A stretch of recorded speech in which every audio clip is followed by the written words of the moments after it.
Hi hello అందరికీ నమస్కారం. Welcome to our channel. నేను ఆదిత్య. ప్రభుత్వ ఆస్తుల్లో అక్రమ కట్టడాలు కట్టిన వారందరికీ ఒన్నులో వణుకు పుట్టిస్తున్న అంశం ఏదైనా ఉంది అంటే హైడ్రా. ఇక చట్టానికి ఎవరు చుట్టం కాదు, అది నీ వాళ్ళైనా సరే నా వాళ్ళైనా సరే అంటూ సీఎం రేవంత్ రెడ్డి చేసినటువంటి వ్యాఖ్యలు ఇప్పుడు అందరినీ ఆలోచింపచేస్తూ ఉన్నాయి. ఎందుకు అనంటే హైడ్రా కమిషన్ ఇప్పుడు తన తమ్ముడైనటువంటి తిరుపతి రెడ్డికి నోటీసులు జారీ చేయడం జరిగింది. అది కూడా దుర్గం చెరువుకి దగ్గరలో ఉన్నటువంటి తన ఇంటికి సంబంధించినటువంటి అంశంలో. మరి ఇప్పుడు ఈ విషయాన్ని రేవంత్ రెడ్డి ఏ విధంగా తీసుకుంటాడు అండ్ హైడ్రా కమిషన్ ఈ విషయాన్ని ఎలా ముందుకు తీసుకెళ్తుంది అనే అంశం గురించి మాట్లాడే ప్రయత్నం చేద్దాం. ప్రస్తుతానికి మనతో పాటు స్టూడియోలోనే ప్రముఖ సీనియర్ జర్నలిస్ట్ దుర్గా వడ్లమణి గారు. సో మ్యామ్ని అడిగి మరిన్ని విషయాలు తెలుసుకుందాం. మ్యామ్ నమస్కారం. నమస్తే అండి.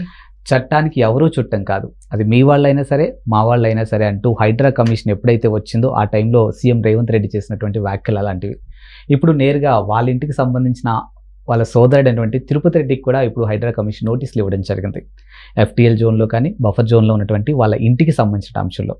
మరి ఈ విషయాన్ని రేవంత్ రెడ్డి ఏ విధంగా తీసుకుంటాడు అండ్ హైడ్రా కమిషన్ ఈ అంశాన్ని ఎలా ముందుకు తీసుకెళ్ళబోతుంది? అండి, రేవంత్ రెడ్డికి తెలియకుండా వాళ్ళు ఇస్తారా నోటీసులు? ఎవరు కదా, చెప్పాకే ఇస్తారు. రేవంత్ రెడ్డి ఏం చెప్పారు? ఎవరైనా నాకు ఒకటే అంటే స్వపర భేదాలు లేకుండా ఆయన చెప్పింది అది. అందుకు వెంటనే తిరుపతి రెడ్డి గారికి నోటీసులు వెళ్ళాయి అంటే everybody has to appreciate. Because ఇప్పుడు నాగార్జున కన్వెన్షన్ కూల్చగానే గగ్గోలెత్తారు కొంతమంది. కానీ చిత్రంగా చూసారా మీరు? సినిమా ఇండస్ట్రీ నుంచి ఎవరైనా మాట్లాడారా? ముఖ్యులు ఎవరైనా మాట్లాడారా? కేటీఆర్ లాంటి వాళ్ళును, అసదుద్దీన్ ఓవైసీ లాంటి వాళ్ళే మాట్లాడారు, ఇంకెవడు మాట్లాడలేదు. అంటే నాగార్జునకు ఉండే రెప్యుటేషన్ మీకు అర్థమైందా? అంటే మనం మంచి పని చేస్తే 10 మంది మనకి వెంట ఉంటారు. మనం ఎవరిని పట్టించుకోకపోతే ఎవడు మనని పట్టించుకోడు. నేను బాగుంటే చాలు, నేను సంపాదించుకున్నానా, ఓకే ఫైన్. అది ఇప్పుడు మీకు అర్థమైంది కదా. అది సో నాగార్జున కూల్చగానే అందరివి చేస్తారా మీరు?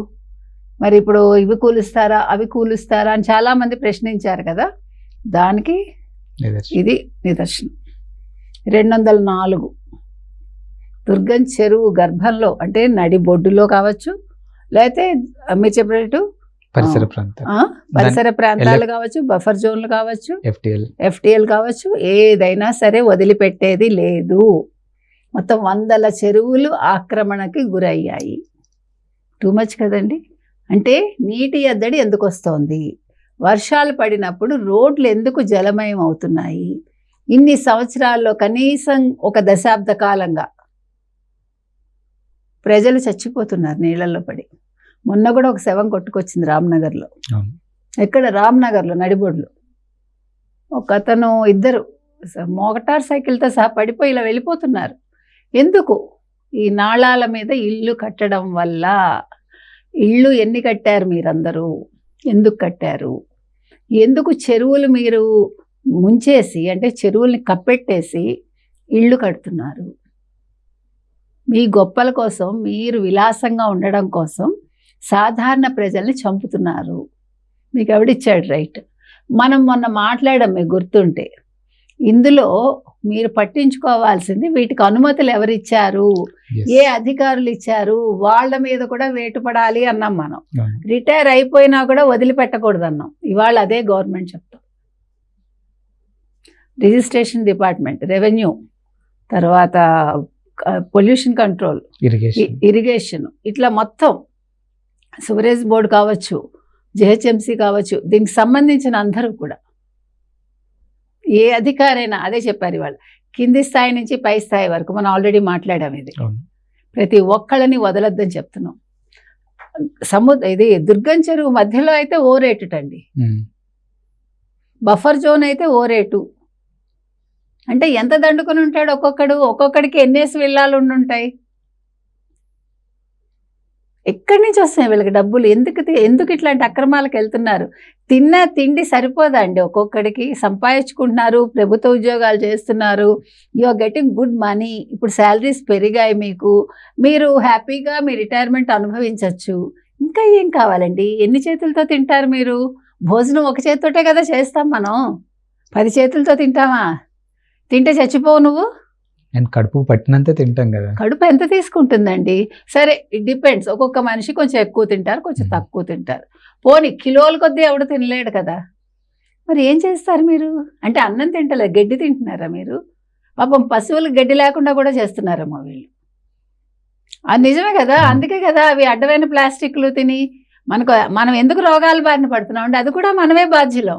వింత రోగాలు వింత రోగాలు ఎందుకు వస్తున్నాయి? పాప అవి కూడా చచ్చిపోతున్నాయి. వాటి పొట్టలో ప్లాస్టిక్ చేరిపోయి అవి ఇచ్చే పాలు మనం తాగి మనకి రోగాలు వచ్చి రకరకాల క్యాన్సర్లు వస్తున్నాయి మనకి. ఇవన్నీ మనం చేసుకునేవే. మనిషి చేసే తప్పిదాలే. పాపం జంతువులు చాలా మంచివి, వాటికి ఆలోచన లేదు, మెదడు లేకపోవటం వాటి అదృష్టం. అండ్ మొదటి నుంచి అంటూ ఉంటారు కదా మ్యామ్, ఎప్పుడైతే ప్రకృతికి మనం హాని చేస్తామో ఖచ్చితంగా కర్మ కాదు ముంచేస్తుంది మన. అదే కర్మ అంటే ఏదో పోనీ ఎప్పుడో అనుభవిస్తాం, ఇది అది కాదు. ప్రకృతి ఇమీడియట్ గా వెంటనే మీరు సజీవ దహనమే. అంటే జల సమాధి అంటాం చూడండి, అట్లా సమాధి చేసేస్తుంది. ఎందుకండి మనకి ఒక్కొక్కటి ఏంటండి అసలు? ఇప్పుడు సినిమా వాళ్ళైనా అంతే, ఏం చేసుకుంటావు అవన్నీ కట్టుకుని. పైగా దానికి నాకు అప్రూవల్ ఉంది. ఎవడిచ్చాడు అప్రూవల్? ఎప్పుడు ఇచ్చాడు? నువ్వు కట్టినప్పుడు అప్రూవల్ ఉందా నీకు?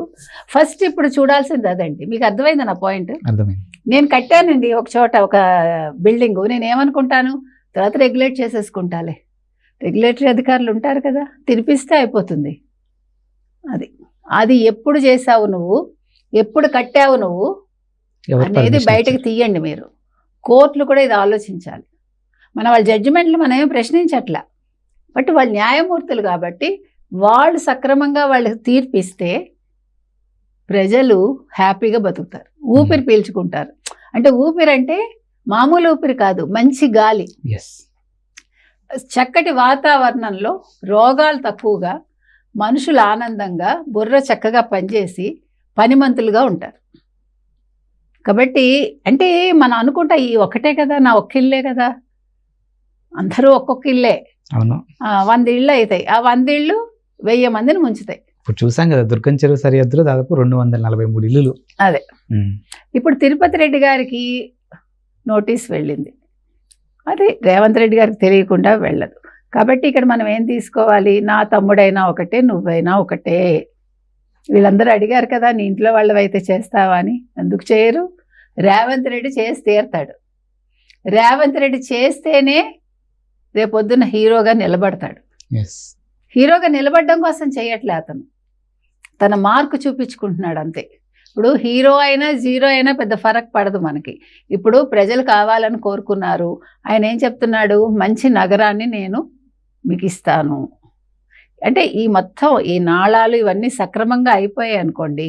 ఇప్పుడు దీన్ని ఏమంటారు, అండర్ డ్రైనేజ్ వచ్చిందనుకో సిస్టము, అప్పుడు ప్రజలు ఇట్లా ఇబ్బందులు పడక్కర్లా. ఒక చిన్న చినుకు పడితే మనందరం 3-4 గంటలు ఒక కూడలిలో వెయిట్ చేయక్కర్లా. అప్పుడు మనం తొందరగా ఇళ్ళకెళ్ళి మన కుటుంబాలను చూసుకుని మనం పొద్దున మళ్ళీ లేచి ప్రశాంతంగా ఆఫీస్కి వస్తాం. ఈ క్యారీ ఫార్వర్డ్ అవ్వదు. ఈ చికాకు కానీ టెన్షన్ కానీ ఇదంతా క్యారీ ఫార్వర్డ్ కాకుండా మనం ఆరోగ్యంగా తయారవుతాం.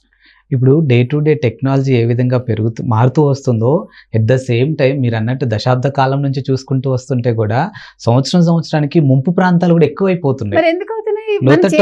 చేసుకున్నదండి ఇది, మనిషి చేసుకుంటుంది. అంటే దురాశ దుఃఖానికి చేయటనే దానికి ఇవన్నీ కూడా ప్రత్యక్ష ఉదాహరణ. మనకి ఆశ, అబ్బో ఒక ఇల్లా కాదు, కొడుకో ఇల్లు కావాలి, కూతురుకోడు కావాలి, మళ్ళీ నెక్స్ట్ జనరేషన్కి కావాలి. ఏం చేసుకుంటాడు వాడు? బతుకుంటాడో లేదో తెలియదు, రేపు ఉంటామో లేదో మనకు తెలియదు. అది 30 ఏళ్ళ 60 ఏళ్ళ కాదండి. ఇదివరకు ఓకే ఇంకా రిటైర్మెంట్ అయ్యాక అప్పుడు చూద్దాంలే ఏమైనా రోగాలు వస్తే అనుకునేవాళ్ళు. ఇప్పుడు మీకు కరోనా వచ్చాక 30 ఏళ్ళకే ఫట్మంటున్నారు. కాబట్టి రేపు లేదు, ఇవాళలోనే మనం బతకాలి. ఈ ఇవాళలో నువ్వు ఎన్నిళ్ళు కడతావు, ఎన్నిళ్ళు కొంటావు, ఏం చేస్తావు? 100 నగలు వేసుకుంటున్నావు, నువ్వు నగలు వేసుకుని బయటకు వెళ్ళేలా ఉందా? అందుకని ఉన్నంతలో తిను, హ్యాపీగా ఉండు. ఒక ఇల్లు చాలు నీకు. అది కూడా విలాసంగా కట్టుకుని పనివాళ్ళు రాక చాకరీ చేసుకోలేక కంపు కొట్టుకుంటూ బతక్కు. ఎవడైనా సరే ఇప్పుడు మన ఆలోచన ధోరణి మొత్తం మారిపోవాలండి. పూర్వం పెద్ద పెద్ద ఇళ్లలో ఉన్నామంటే మనకి పెద్ద పెరళ్ళు ఉండేవి, ఇంట్లో 10 మంది ఉండేవాళ్ళు, చెయ్యి అందుకునేవాళ్ళు, పని అందుకునేవాళ్ళు. ఇప్పుడు పని అందుకోవడం కాదు, కూర్చోపెట్టి చేయడానికి మనుషులు లేరు. ఏం చేసుకుంటారు, 4 గోడలు చూసుకుందామని ఇంతంత విశాలంగా ఉంటాయి, కనీసం గోడ కూడా కనిపించదు మీకు. కాబట్టి మనిషి తప్పిదాలు చేయొద్దు. ఎవడైనా సరే ఆలోచించండి. ఒక ఫ్లాట్ కొనేసుకున్నాం మేము, మా తప్పే ఉంది, వాడు చూపించాడు అని అంటున్నారు. You have to verify. మీరు ఎక్కడ కొంటున్నారు? ఇది బఫర్ జోనా, ఇది చెరువులు ఉన్నాయా, కబ్జాలా, నాళా కబ్జా, ఇది తెలుసుకోండి. యూఆర్ ఆల్ ఎడ్యుకేటెడ్ కాకపోయినా తెలుసుకోండి పక్కవాడిని అడిగి. ఇంకా మీదట ఇలాంటి తప్పిదాలు చేయకండి. తప్పిదం చేసిన వాళ్ళు already they have to face it అంతే.